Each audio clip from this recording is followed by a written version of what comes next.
Meus irmãos, a paz do Senhor, sejam bem-vindos para mais uma aula aqui no canal Maná de hoje. Eu sou o pastor Luiz Antônio. Hoje nós vamos começar uma revista nova, terceiro trimestre, a Igreja de Jerusalém. E hoje, na lição de número 1, nós vamos estudar a igreja que nasceu no Pentecostes. Essa aula vai ser ministrada no domingo, dia 6 de julho de 2025, nas igrejas que seguem o calendário. Estamos iniciando um trimestre muito importante, vamos falar da origem da igreja, né? E como ela age no mundo. Antes de entrar na introdução, me dá um minutinho que eu quero fazer uns agradecimentos. Eu quero agradecer a todos vocês que são membros aqui do canal Maná de hoje. Se você ainda não se inscreveu, se inscreva no nosso canal. A sua inscrição, seu compartilhamento, seu like são muito importantes para fazer o nosso canal crescer. Nós estamos aqui numa luta, né, numa campanha para chegar a 100 mil inscritos. E se vocês me ajudarem, tenho certeza que eu vou conseguir. Mas se vocês não compartilharem, se você não puser lá na sua rede social, no seu Facebook, no seu Instagram, se você não enviar para os amigos pelo WhatsApp, eu já sei que estamos fadados ao fracasso, né? Porque você conhece uma pessoa, que conhece uma pessoa, que conhece uma pessoa, e se a gente fizer essa multiplicação exponencial, com certeza o canal chega lá. Então, eu conto com você, me ajude nessa empreitada. E se você quiser apoiar o nosso trabalho ainda mais, deixando uma oferta, é só fazer o depósito nesse Pix que está aparecendo aí na tela. É a mesma oferta da escola bíblica que você faz aí na sua classe. Na introdução de hoje, nesse trimestre nós vamos estudar a igreja em Jerusalém, conforme apresentada no livro de Atos dos Apóstolos. Nós vamos ver que a igreja se formou, viveu e expandiu o evangelho para fora da Judéia. Ela nasceu no Pentecostes, viveu o evangelho, pregou o evangelho e se espalhou pelo mundo. Nessa primeira lição, nós vamos estudar a igreja que nasceu em Jerusalém. De Jerusalém, ela foi para o mundo, conforme a ordem de Jesus, e de por todo mundo pregar o evangelho a toda criatura, quem crer e for batizado será salvo, e também conforme a ordem da grande comissão de Mateus, ide e ensinai todas as nações, batizando-as em nome do Pai, do Filho e do Espírito Santo. O meio teológico considera que a igreja nasceu no dia de Pentecostes, no dia que o Espírito Santo desceu sobre ela, batizando os crentes que ali estavam reunidos.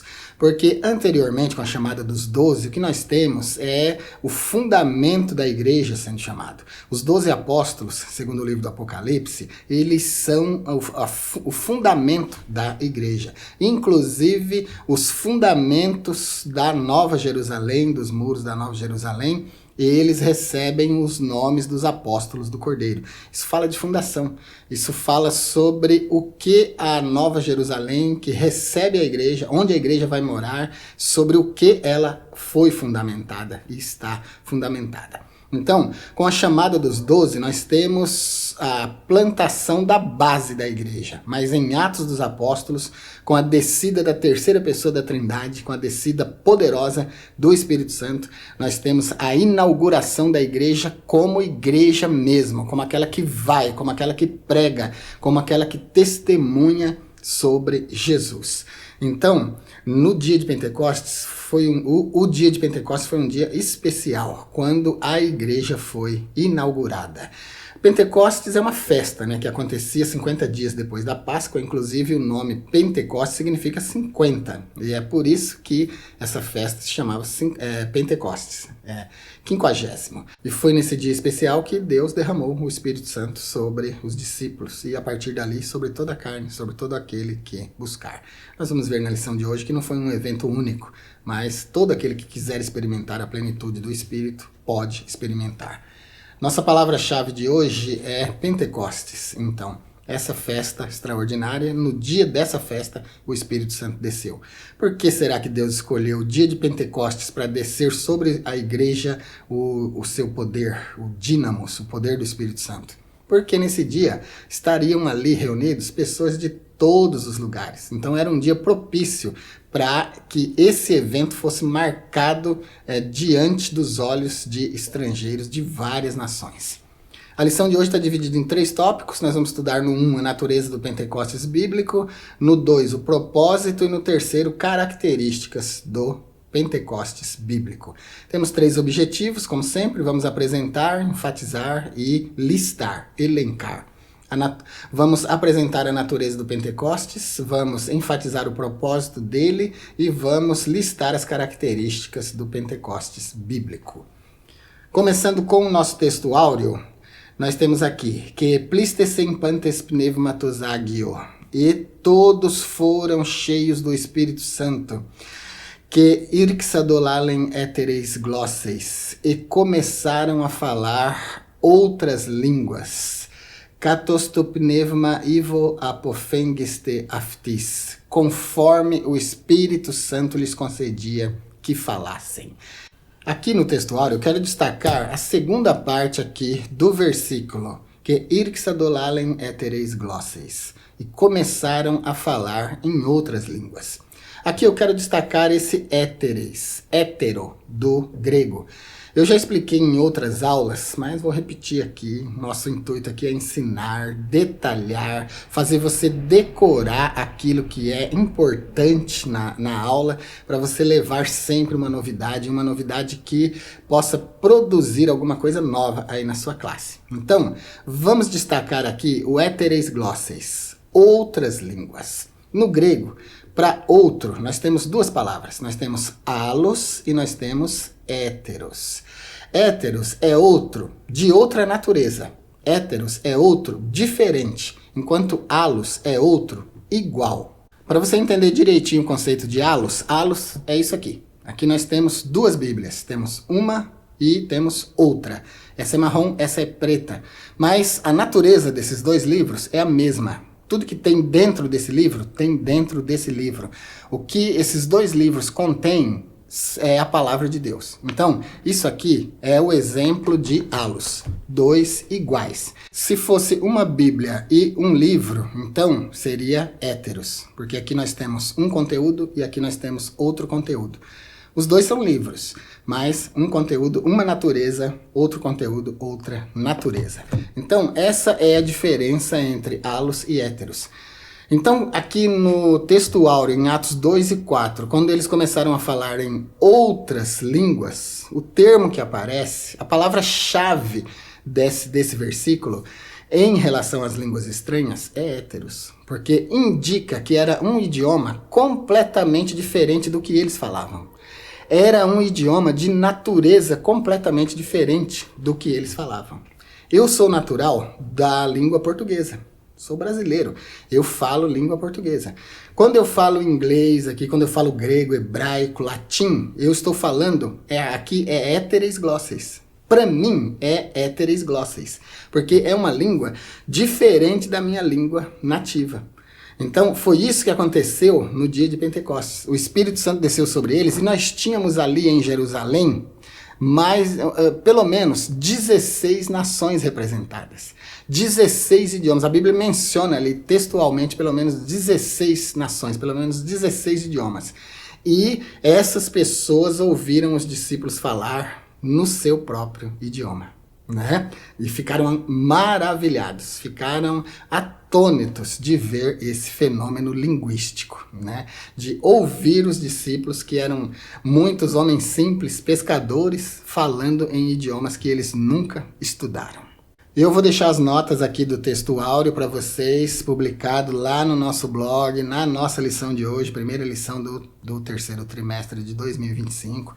Vá lá no nosso blog, pegue as notas, você pode copiar, colar, imprimir, montar o seu estudo aí com as nossas notas e levar alguma coisa nova, né? Uma coisa boa para alicerçar o conhecimento da sua classe aí.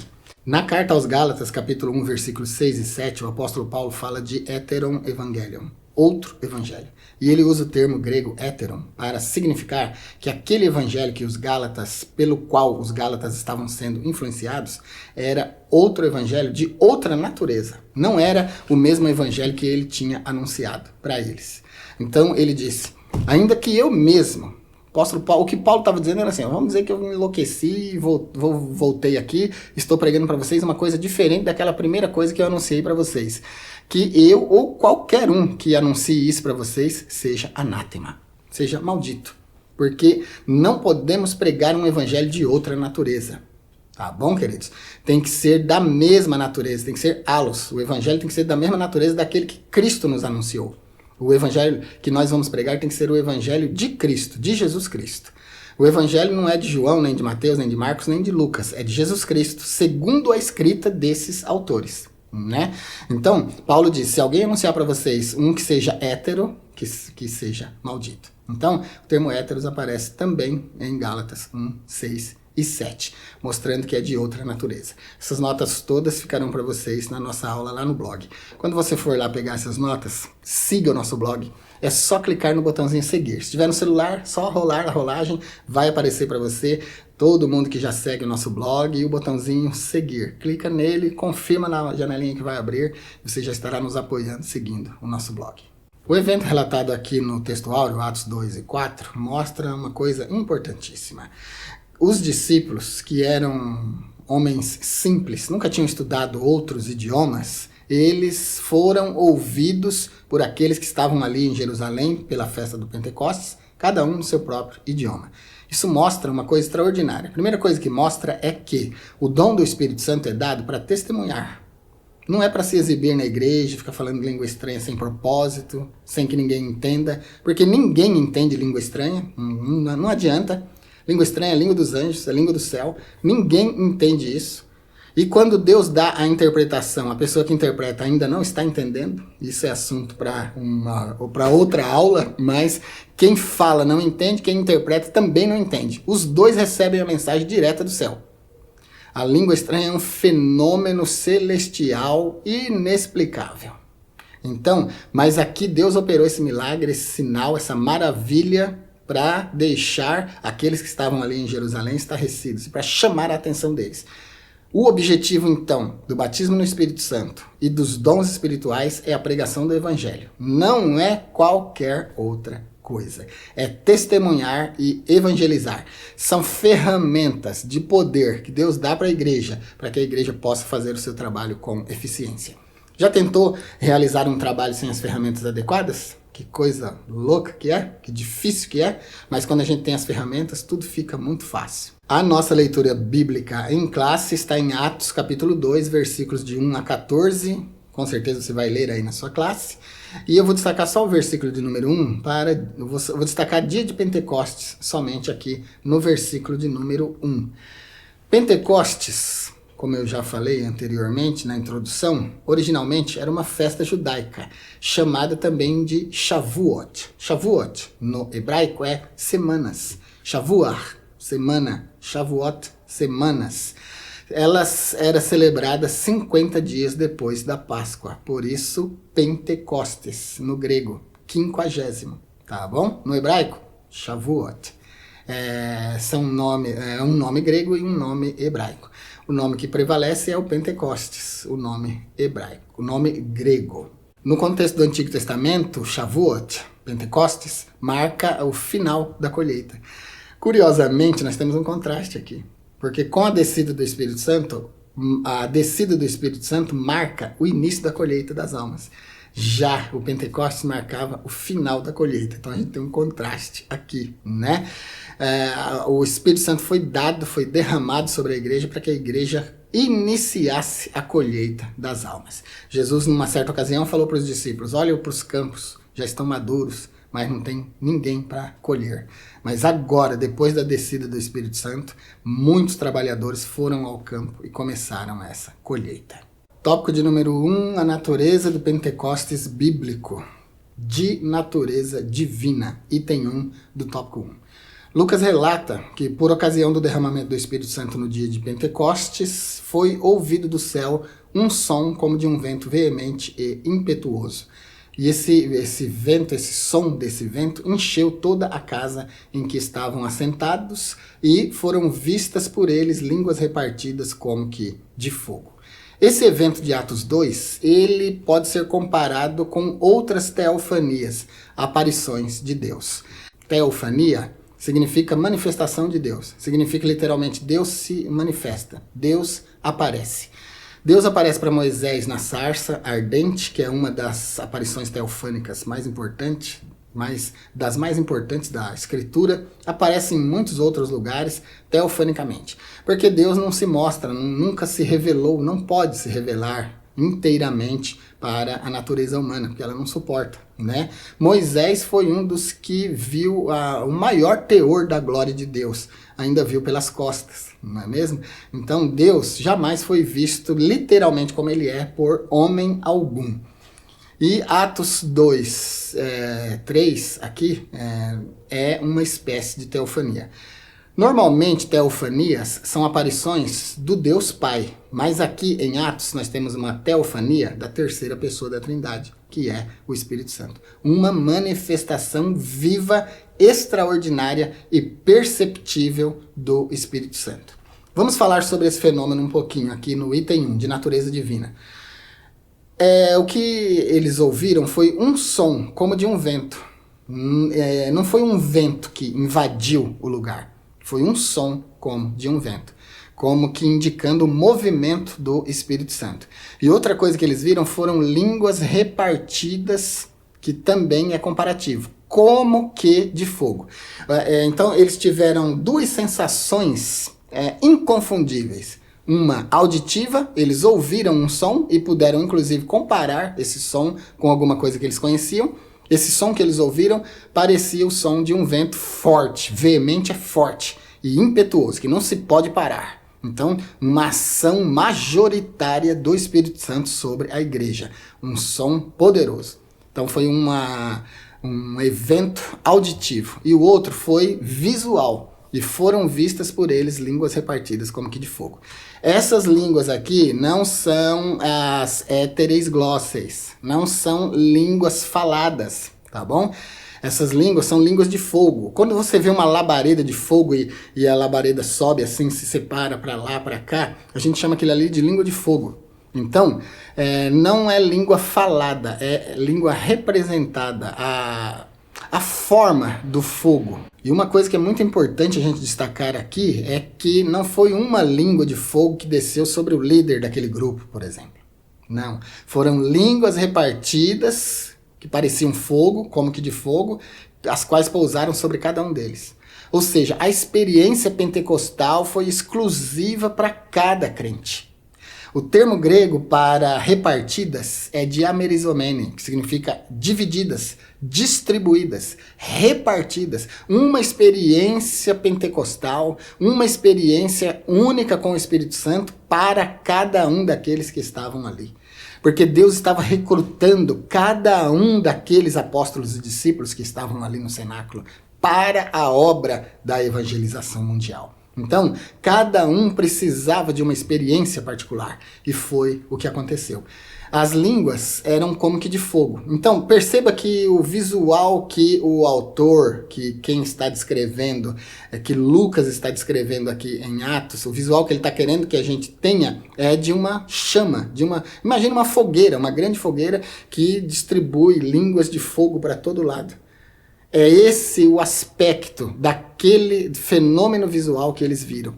Só que na fogueira o fogo sobe, ali o fogo desceu, né? E as línguas de fogo que foram visíveis, viu? Isso é literal, quem estava ali estava vendo.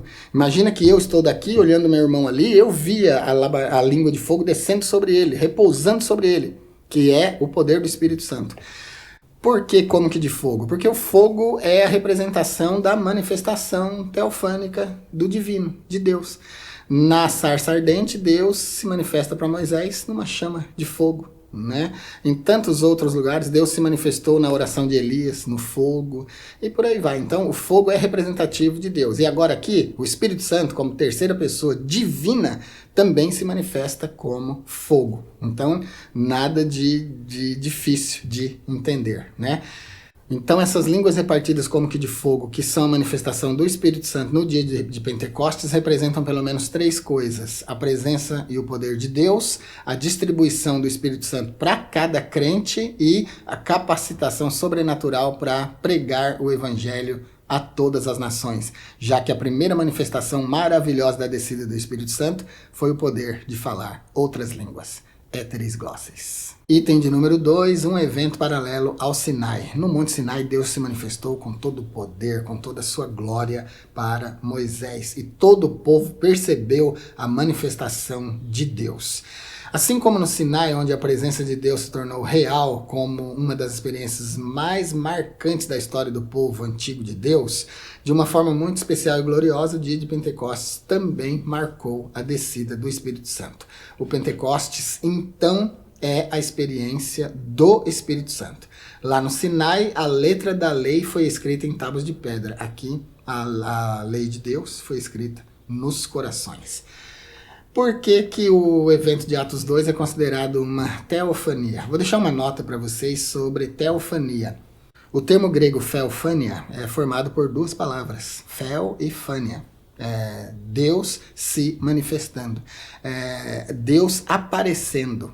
Não na sua forma real, literal, como eu disse, porque o ser humano não tem capacidade para suportar a presença literal de Deus. Mas ele aparece, se manifestando de forma sobrenatural, como no fogo, né? Como apareceu para Moisés, como na resposta da oração de Elias, uma manifestação de Deus em fogo, aqui na descida do Espírito Santo, né? Também se manifestando como fogo. Então isso é teofania. Essa notinha vai ficar para vocês lá no nosso blog, na aula de hoje. Então, é um evento paralelo ao Sinai, porque isso aqui é uma teofania do Espírito Santo. O Sinai e outras, teofania de Deus, o Pai.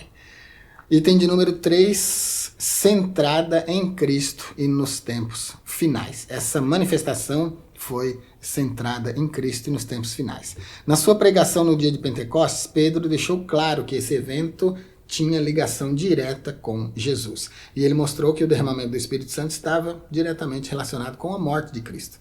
Porque Jesus morreu e ressuscitou, então isso que vocês estão vendo aqui agora, esse derramamento do Espírito Santo, é por causa disso. Por causa do poder daquele que morreu e ressuscitou. Ou seja, o Pentecostes, a descida do Espírito Santo, é o cumprimento daquilo que Jesus tinha prometido. Não vos deixarei órfãos, vos enviarei Alon Parácliton, outro consolador. Outro, halos, lembram, né? Halos e héteros, halos, outro do mesmo tipo, da mesma natureza. Ou seja, quem vai me substituir é a terceira pessoa da Trindade. Deus, na sua forma, no seu poder, na sua essência, na sua manifestação completa. Então, no dia de Pentecostes, a gente vê a manifestação de destaque do Espírito Santo, mas é uma manifestação da Trindade. Porque Deus, no Antigo Testamento, através do profeta Joel, capítulo 2, 28, ele promete que derramaria o Espírito dele sobre toda a carne. Agora, Pedro, na sua pregação, explica que esse Espírito prometido em Joel, que está sendo derramado ali agora, veio por causa da morte e ressurreição de Jesus. E veio também diretamente por causa das palavras de Jesus. Ele disse, eu não deixo vocês órfãos, vou deixar outro consolador, e outro igualzinho a mim, e ele vai consolar vocês, como eu consolei. Então Pedro explica que a experiência do Pentecostes foi centrada em Cristo e nos tempos finais. Centrada em Cristo, porque se Cristo não tivesse morrido, ressuscitado, voltado para o seu lugar, o Espírito Santo não precisaria vir, porque ele mesmo, Jesus, continuaria consolando os discípulos, né? Mas ele foi, agora o Espírito Santo vem. Centrada nos tempos finais, do ponto de vista da promessa feita em Joel. Nos últimos dias derramarei do meu Espírito sobre toda a carne, né? Então, já fazem 2000 anos que o Espírito Santo desceu. E como assim nos últimos dias derramarei do meu Espírito? É que o tempo da igreja não é contado no calendário de Deus, na cronologia de Deus. Querem entender isso bem? Querem entender melhor essa cronologia? Vou deixar essa aula para você aqui sobre as 70 semanas e vou deixar também uma aula sobre a Estátua das Nações, para você entender a cronologia dos tempos na perspectiva profética divina. Tópico de número 2, o propósito do Pentecostes bíblico. Por que o autor aqui da lição está falando Pentecostes bíblico? É porque ao longo da história da igreja a gente teve outros momentos de Pentecostes, né? Inclusive um que é comparado de perto com o Pentecostes bíblico foi o da Rua Azusa, né? Aquela manifestação poderosa do Espírito Santo. De onde saíram os pregadores que vieram ao Brasil e trouxeram as Assembleias de Deus para cá, iniciando esse movimento evangélico pentecostal poderoso aqui no Brasil. O Pentecostes bíblico, então, é o que está narrado em Atos 2, né? E os outros são narrados pela história. Propósito, então, do Pentecostes bíblico é o que temos no item 1 do tópico 2, promover a verdadeira adoração. As manifestações externas ocorridas no Pentecostes, em Jerusalém, som como de um vento veemente e impetuoso e línguas repartidas como que de fogo descendo sobre cada um deles, teve o propósito de manifestar a verdadeira adoração. Tá, vamos explicar isso aqui sem ler muito. O que aconteceu foi um fenômeno maravilhoso, uma operação de maravilhas naquele dia. Os apóstolos eram homens simples, muitos pescadores, não tinham conhecimento de outros idiomas, mas naquele dia, pela manifestação do poder do Espírito Santo, falaram nas línguas daqueles que estavam ali visitando Jerusalém por ocasião do Pentecostes. E eram pelo menos 16 idiomas. Então, quando aqueles que estavam visitando Jerusalém ouviram cada um deles falando no seu próprio idioma, eles ficaram maravilhados e glorificaram a Deus. Também nós temos uma passagem quando Pedro vai na casa de Cornélio, e o Espírito Santo é derramado sobre aqueles gentios que estavam ali na casa de Cornélio, e eles são batizados com o Espírito Santo e começam a falar em outras línguas, eles, os que eram da circuncisão, os judeus convertidos, ficaram maravilhados de que o Espírito Santo se derramasse também sobre os gentios, e eles pudessem viver a mesma experiência dos judeus. Com isso, eles adoraram a Deus e glorificaram a Deus. Por isso, o objetivo da descida do Espírito Santo é promover uma genuína adoração a Deus. Um genuíno reconhecimento de que o que está operando na reunião, de que o que está operando no culto, de que o que está operando na vida do meu irmão, da minha irmã, é o Espírito Santo de forma genuína. Deixa eu falar para vocês uma coisa prática que acontece muito no nosso meio. Se você está afinado com o Espírito Santo, se você está vivendo uma vida ilibada, se você está vivendo uma vida na presença de Deus com verdade, e aí você está num culto e começa a manifestação do Espírito Santo, seja na pregação, ou seja lá como for, e de repente você ouve uma pessoa falando língua estranha e você sente o poder de Deus através daquela manifestação. Você sente comunhão com aquela pessoa, no Espírito. Isso aí é a verdadeira manifestação do Espírito Santo. Mas acontece também de pessoas falarem línguas estranhas e a gente não sentir nada. O que acontece nesse caso então? Se você está afinado, sua vida está verdadeiramente com Deus e você não sentiu nada, é porque o outro não está falando pelo Espírito Santo. Essa é a verdade nua e crua. E isso acontece muito nos nossos dias. Porque tem muito fingimento, muita mentira, muita mistificação em relação aos dons espirituais. E a igreja não deveria se comportar desse jeito. A igreja deveria ser pentecostalmente bíblica, deixando o Espírito Santo repartir os dons e a operação. Nós vimos lá no texto áureo, no início da aula, que o dom, as línguas, eram repartidas para cada um. E eles falavam conforme o Espírito Santo lhes concedia que falassem. Olha, a gente tem que parar com esses negócios, com essas brincadeiras no meio da igreja, né? Você não sabe falar língua estranha? Eu não sei falar língua estranha? Ninguém sabe falar língua estranha. A gente fala quando o Espírito Santo desce sobre a gente. Então a gente não pode ficar provocando isso. A gente tem que buscar a comunhão com Deus, viver uma vida de jejum, de oração, de comunhão. Aí quando a gente estiver num evento onde o Espírito Santo se manifestar, ele vai manifestar em nós esse dom. Mas a gente, quando isso acontece, a gente não precisa forçar. A gente não precisa falar língua estranha decorada da cabeça, porque isso é errado. A gente deixa que o poder de Deus vai fluir em nós, vai sair as palavras pela nossa boca, manifestadas pelo Espírito Santo. Não tem nenhum fruto pro entendimento falar língua estranha no culto. Principalmente se for decorada, né? For aquela coisa que você já decorou, que você está acostumado a falar. Não precisa falar, pode ficar quietinho.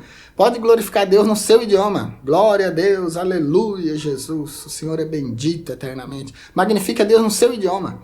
Quando o Espírito Santo se manifestar com poder, ele vai mexer dentro de você, se você estiver em comunhão com ele. E então, para provar que é ele que está operando, ele te concederá línguas estranhas autênticas. Então as outras pessoas vão sentir o poder dessa língua estranha que está saindo da sua boca. e vão magnificar a Deus numa verdadeira adoração, junto com você.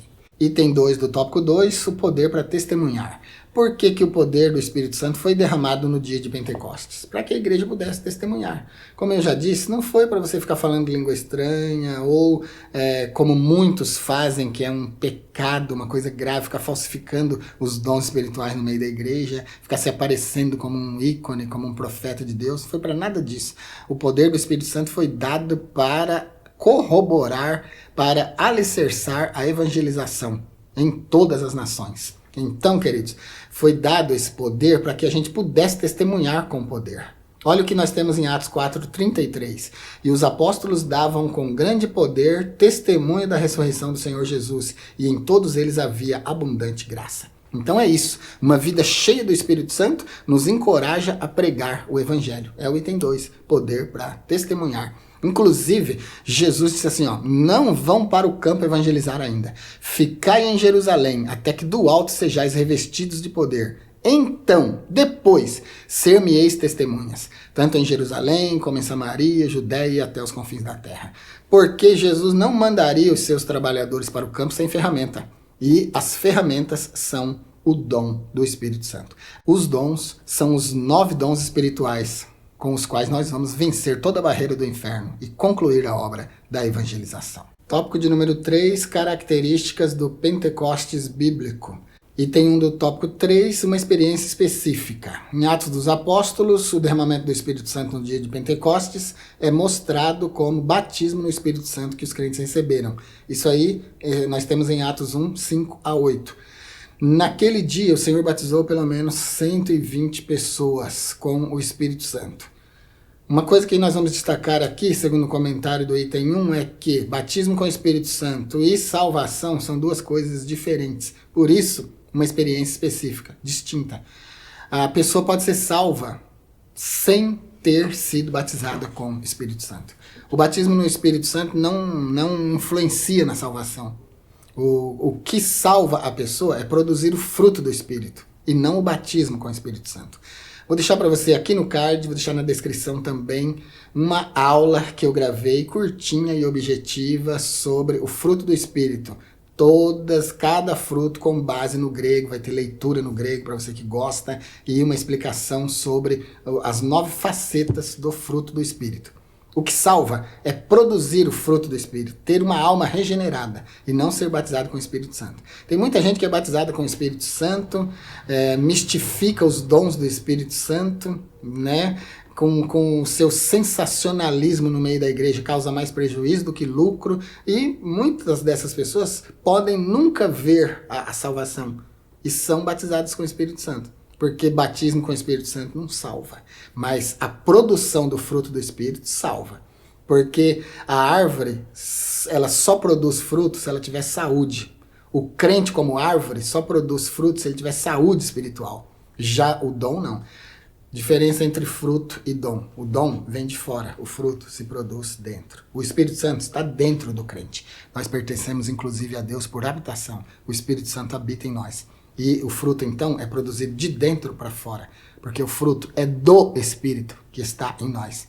Esse fruto sendo produzido muda a nossa natureza, o nosso caráter, o nosso estilo de vida, nos santifica. Já aquilo que vem de fora é uma cobertura, é um revestimento, é um poder que vem para nos capacitar diante dos ímpios pecadores a pregar o Evangelho com poder, que foi o que aconteceu em Atos capítulo 2, né? Pedro testemunha ali e ganha muitas almas naquele dia pelo poder do Espírito. É dínamos, um poder que vai se regenerando, mas é um poder para trabalho. E enquanto que o fruto é uma coisa que brota de dentro de nós. Então perceba essa diferença. Item 2, uma experiência definida e contínua. Como resultado do enchimento do Espírito Santo, os crentes começaram a falar em outras línguas, éteres glosses. Eu já expliquei, né? Hétero, línguas diferentes das que eles conheciam. Essas línguas que eles falam em Atos 2 e 4 não são língua de anjo, é língua nossa, língua da terra, que eles não conheciam, mas que pelo poder do Espírito Santo eles falam. A Escritura, então, é muito clara em deixar evidenciado que a manifestação inicial do Espírito Santo na vida dos crentes lá em Pentecostes, e hoje em dia, quando uma pessoa é batizada com o Espírito Santo, é o falar novas línguas. Não necessariamente falar em línguas humanas, porque você só vai falar em éteres glosses, outras línguas humanas, se houver um objetivo. Se tiver alguém na igreja que foi visitar aquele dia, não fala o nosso idioma e precisa ouvir um sinal de Deus, Deus poderá usar o pregador ou qualquer outro irmão para falar com aquela pessoa no idioma dela, manifestando um sinal maravilhoso. Mas, normalmente, quando uma pessoa é batizada com o Espírito Santo, ela fala em língua dos anjos. Língua dos anjos e língua estranha é a mesma coisa. Não importa o que você já tenha ouvido por aí, que são coisas diferentes, não são. É a mesma coisa. Língua estranha, língua dos anjos, a mesma coisa. Já éteres glosses, outras línguas de Atos 2 e 4, ali é língua humana. Por que uma experiência definida? É porque é inconfundível. Quando uma pessoa é batizada com o Espírito Santo, ela fala em outras línguas, sejam humanas, dependendo da necessidade, ou dos anjos para manifestar a glória de Deus. Nos dois casos, dependendo, ela não vai entender. Porque se ela falar uma outra língua que é dos homens e ela não estudou aquele idioma, ela não vai entender. Ela vai falar, mas nem sabe o que está falando. Né? Que idioma que está falando. Porque está falando pelo poder do Espírito Santo para se comunicar com outra pessoa. Para manifestar o Evangelho, o poder de Deus, para outra pessoa que é daquele idioma. Foi o que aconteceu em Atos. E se for língua dos anjos, também não vai entender. Aí é que não vai entender mesmo, porque a língua dos anjos é de outra dimensão, né? É do céu. Nós temos em Atos 10, 44 a 16, dizendo Pedro ainda estas palavras, caiu o Espírito Santo sobre todos eles, e os fiéis que vieram com Pedro, que eram da circuncisão, ficaram maravilhados de que aqueles que eram gentios também recebessem o Espírito Santo e pudessem falar em outras línguas. Com isso eles ficaram magnificados e adoraram a Deus. O item de número 3, do tópico 3, as línguas e o amor. Aqui a gente vai fazer uma diferença, prestar atenção que o sinal do batismo com o Espírito Santo não é exposição de amor genuíno, mas é a manifestação das línguas estranhas. Por que o comentarista da lição resolveu colocar esse tópico aqui, línguas e amor? Fazendo contraste com Romanos 5 e 5. Lá está dito assim: o amor de Deus está derramado em nosso coração pelo Espírito Santo que nos foi dado. Quando o Espírito Santo, esse Espírito Santo que foi dado aqui de Romanos 5,5, não tem a mesma conotação, não tem o mesmo sentido daquele Espírito Santo que foi dado em Atos 2 e 4. Lá é a chegada do Espírito Santo com manifestação de poder e capacitação para a igreja. Esse amor aqui é dado na conversão, esse de Romanos 5,5. Quando a pessoa se converte e aceita Jesus, o Espírito Santo vem morar nela. Vindo morar nela, esse espírito de amor, esse espírito que manifesta o amor agape de Deus, ele então se manifesta em nós. Mas esse espírito que foi dado, lá foi dado para revestimento de poder, aqui é dado para produção de fruto espiritual, do qual um dos mais importantes e com o qual começa a lista do fruto do Espírito é amor. Uve carposto pneumatos estin, agape. Mas o fruto do Espírito é, primeiro, amor. Então, as línguas estranhas é que são a manifestação do derramamento do Espírito Santo para revestimento, e não o amor. O amor é uma manifestação do fruto. Ambas as coisas produzidas pelo mesmo Espírito Santo, mas o Espírito Santo é dado para produzir o fruto em Romanos 5,5 e é dado para revestir em Atos 2 e 4. Vamos dar um destaque para o termo derramado que aparece aqui em Romanos 5,5? No grego é ekérete. É a forma perfeita passiva do verbo ekério, que significa derramar, verter, espalhar e conceder generosamente. A definição literal é de que algo líquido ou mesmo sólido está sendo derramado, mas derramado de forma abundante, sendo concedido de forma abundante, praticamente ilimitada. Essa é a maneira como o amor de Deus, o agape, o amor de Deus, é derramado no nosso coração, pelo Espírito Santo. Então, é muito interessante. Vou deixar essa nota para você lá na aula, no nosso blog, tá bom? Você vai poder copiar o grego lá, decorar e ver a definição. Lá eu vou deixar para você a nota da definição literal, que é derramar, alguma coisa líquida ou sólida. O sentido figurado, que é conceder ou distribuir de forma abundante. E liberal, gratuitamente. Assim o amor de Deus é derramado. E num uso comum é derramar, espalhar, conceder, verter, transbordar. Então, Em Romanos 5,5, o amor de Deus é derramado de forma abundante, plena, completa nos nossos corações, desde que a gente esteja em plena comunhão com Ele. Para concluir, então, hoje a gente viu que o dia de Pentecostes, marcou o nascimento da igreja. Com os 12, nós temos o lançamento da base doutrinária da igreja. E em Atos dos Apóstolos, todos os crentes são revestidos do poder do Espírito Santo. Foram pelo menos 120 pessoas que estavam ali no cenáculo. A igreja pregadora, a igreja que testemunha, a igreja cheia do Espírito Santo, a igreja dinâmica, que recebe o poder dínamos do Espírito Santo, um poder que se multiplica exponencialmente. Ela iniciou ali, em Atos 2 e 4, porque nesse dia o Espírito Santo desceu, batizou os crentes, e eles começaram então a cumprir a missão da igreja, que é testemunhar como igreja viva, cheia do Espírito Santo. Essa missão começou ali em Jerusalém e de Jerusalém espalhou-se para o mundo. Jesus disse: ide por todo o mundo, pregai o evangelho a toda criatura.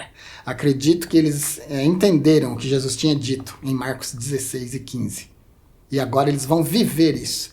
E em Mateus 28, na grande comissão, ele também diz: ide e ensinai todas as nações, batizando-as em nome do Pai, do Filho e do Espírito Santo. E eu estarei convosco todos os dias, até a consumação dos séculos.